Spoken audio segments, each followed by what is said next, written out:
লোকরচিত মঙ্গল সমাচার 21 অধ্যায় 12 থেকে 19 পদ। যিশু তার শিষ্যদের বললেন, লোকেরা কিন্তু তোমাদের গ্রেপ্তার করবে, নির্যাতন করবে। তারা তোমাদের তুলে দেবে সমাজগৃহের কর্তৃপক্ষের হাতে, পুরে দেবে কারাগারে। তারা তোমাদের এনে দাঁড় করাবে নানা রাজা ও শাসনকর্তাদেরই দরবারে।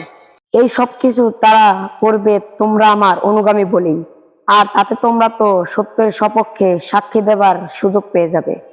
তাই মনে মনে এই সংকল্প নাও যে তোমরা কিভাবে তখন আত্মপক্ষ সমর্থন করবে, তা আগে থেকে তোমরা ঠিক করে রাখবে না। কেননা আমি তখন নিজেই তোমাদের এমন কথা বলার ক্ষমতা ও এমনই জ্ঞান দেব, যার সামনে তোমাদের শত্রুরা কেউই দাঁড়াতে পারবে না, যার বিরুদ্ধে তারা কোনো যুক্তিও দেখাতে পারবে না। সেদিন কিন্তু তোমাদের বাপ মা, ভাই বোন, আত্মীয় স্বজন, বন্ধু বান্ধব তোমাদের শত্রুর হাতে তুলে দেবে। এমনকি সেদিন তোমাদের কয়েকজনকে মেরেও ফেলা হবে।